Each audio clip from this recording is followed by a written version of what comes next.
Je m'appelle Daniela, Daniela Salazar, et je viens de Colombie, c'est en Amérique latine, et j'ai 27 ans.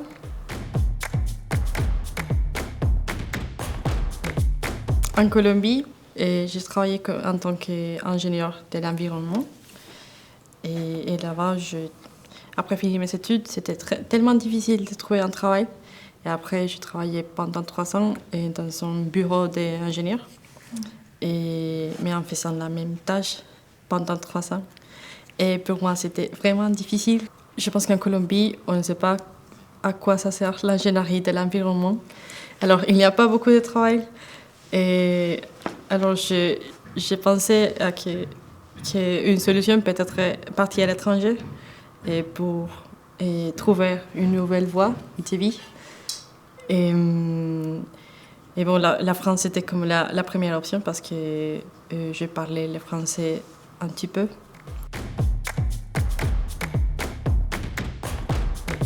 Quand on apprend le français de notre pays, on apprend comme toutes les structures et on apprend de l'expérience qui nous donne les livres et parfois les vidéos qu'on peut regarder et parfois si on a besoin d'écouter si on veut vraiment pratiquer, on peut écouter des podcasts ou quelque chose comme ça. Mais quand on est ici, on est vraiment obligé à écouter tous les jours le français.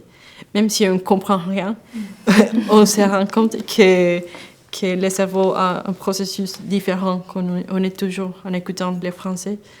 Et je pense que ça aide vraiment beaucoup. Par exemple, hier, avec un collègue de travail, il a dit tous les verlan et C'était la première fois que j'écoutais beaucoup d'argot, beaucoup de verlan dans une même phrase.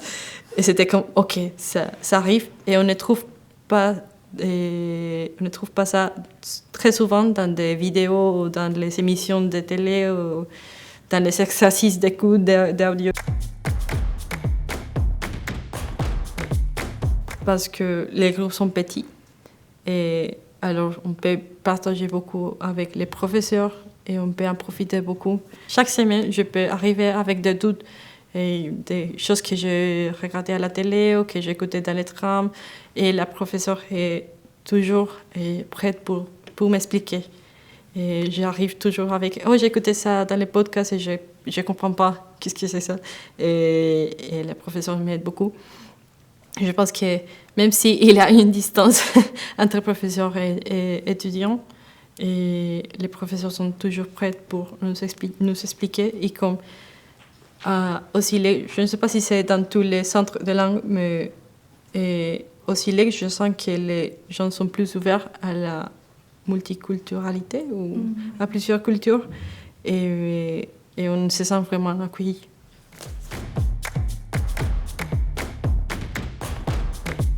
Les SILEC nous donnent l'opportunité d'être vraiment dans la vie en France.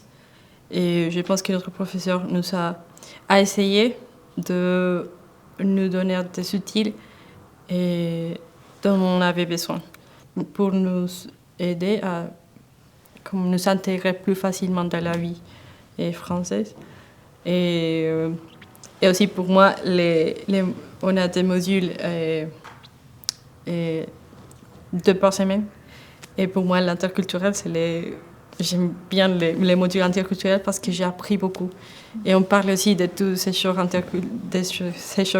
culturels, on parlait des coutumes des Français, et on parlait de beaucoup de choses et on se rend compte que ça fait partie des processus de mieux comprendre notre culture et de découvrir que oui, on est très différents, mais il y a certaines richesses dans ces différences.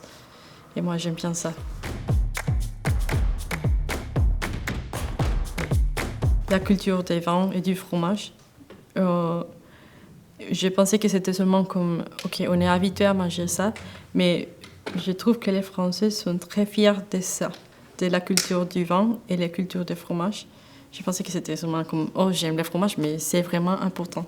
Qu'est-ce que c'est que ce vin? Lafitte Rothschild 78. Tu vas pas lui donner un vin dont on sent à 10 mètres qu'il est hors de prix? Je suis désolé, c'est tout ce que j'ai. T'as pas un petit vin ordinaire? Non, je n'ai pas de petit vin ordinaire. J'ai travaillé toute ma vie, je me suis battu comme un chien pour ne pas avoir de petit vin ordinaire. J'ai du grand vin dans ma cave et si Cheval a soif, il boira de l'eau.